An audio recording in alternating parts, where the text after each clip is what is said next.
孔子呢说，不要害怕别人不知道你牛逼，不知道你能干，不知道你有多好，不要怕。怕啥？怕你不知道别人的好。为什么这么说？一，别人不知道你的好是很正常的，你又不能敲锣打鼓整天说我有多好，我有多好。为什么呢？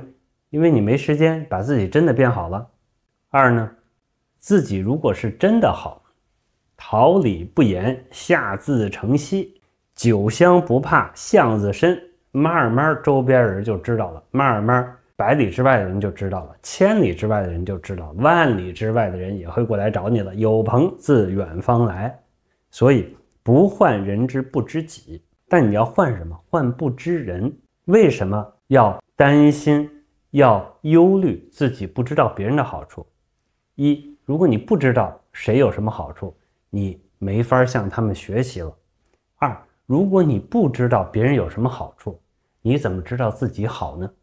很多人一直觉得自己挺牛逼，那只是因为他太无知了，他并不知道比他牛逼的人还多的是。所以要多问、多看，少说、少讲。我见过挺多似乎牛逼的人，到最后都没成为牛逼。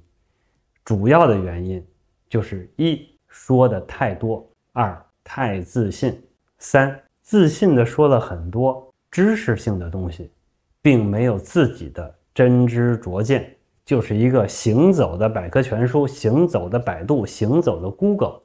在 AI 时代，你行走的百度，行走的 Google， 你又不是 Google， 又不是百度，你那些知识有用吗？有用。是不是有决定性作用？不好意思，很直接的说，没有。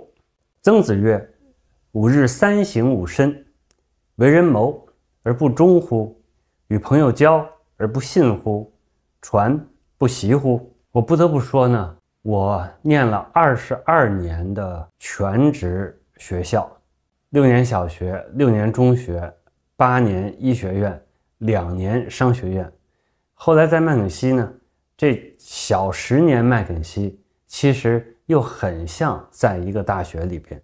所以我听曾子这句话呢，一直让我感触很深，其实也是一直我身体力行的。吾日三省吾身，我每天都要反省3次，或者说我反省3个事儿。你看《论语》里边有好多这样，其实怎么解释都还能解释通的。特别呢提醒大家是勿议、勿避、勿故、勿我，不要认为自己听到其他一个人说的这种解释就一定是这种解释，多些解释，有些模糊，有些 ambiguity， 有些不确定性，其实不是坏事。吾日三省吾身，有可能是3次反省自己，有可能呢是反省3件事儿。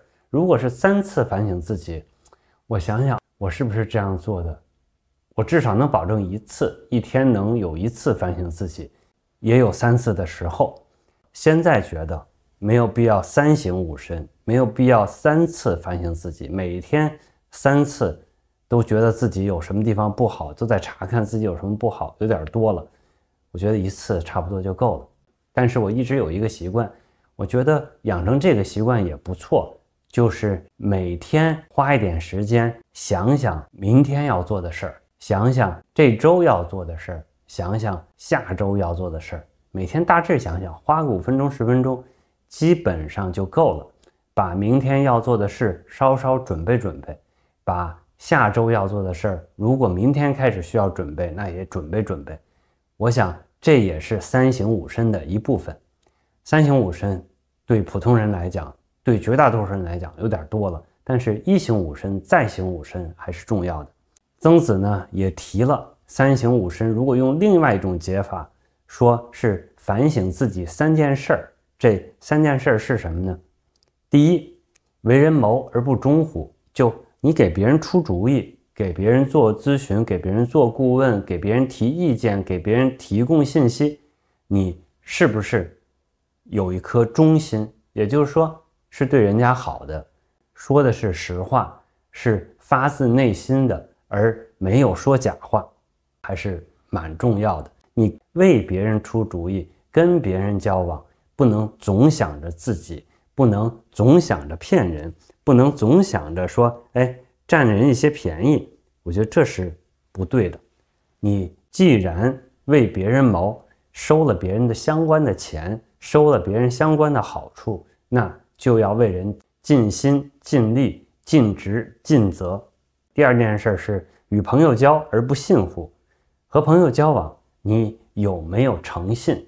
你吃饭答应6点半去，你6点半到了吗？你有没有迟到？你答应这个时候还人家钱，你还上了吗？你答应这个时候帮人把事情办了，你给事情办了吗？等等。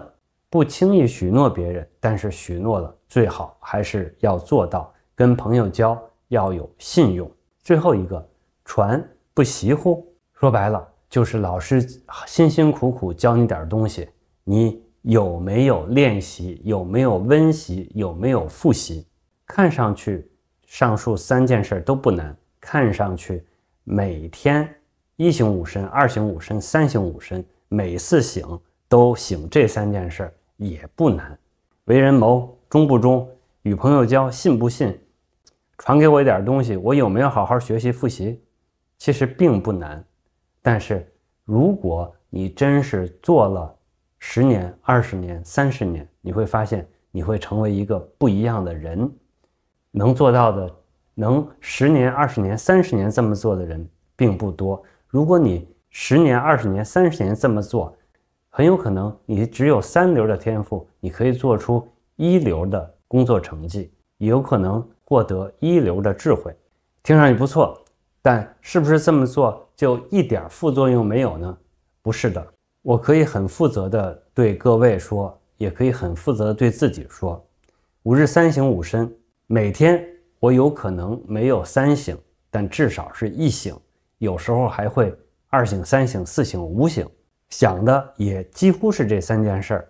我过去这30年，甚至比30年时间更长，都是这么做的。我是不是全部感受到好处呢？其实也不一定。当然好处，大家不要往庸俗的去想，好处是对自己的提升啊等等这些正面的好处。有没有坏处？有，坏处很多。什么坏处？有相当强的焦虑症、强迫症，我是这么定义的啊，可以说带引号的焦虑症、强迫症。比如说我明天我去面试一个人，要给这个人一个工作，我会紧张，我会提前想我有可能问他什么问题，我要注意哪些角度，注意哪些事项。比如说明天就是请几个人吃饭，我也没有大事要求他们的事情可能也不复杂，要讨论的事情也没有什么太大的难度。我要想好吃饭的地方定好没，大家通知到没，这些人会不会找不着地方，要不要再发他们一个驾车指南，在他们到之前谁和谁有哪些不对付的地方，我是不是要相对提醒一些，有哪些这次饭局应该有的禁忌，我应该提前跟大家说说，等等等等。谭川说想的太多了，想的太多了并不完全是个好事，想的太多了意味着过分的耗能。你很多有用的能量，难得的能量，有限的能量被你的强迫症，被你的焦虑症消耗掉了，是没必要的消耗。当时我上协和的时候，老师说协和真正的校训是如临深渊，如履薄冰。你要记住，一个感冒，一个低烧，如果你不仔细想，有可能都会造成患者生命危险。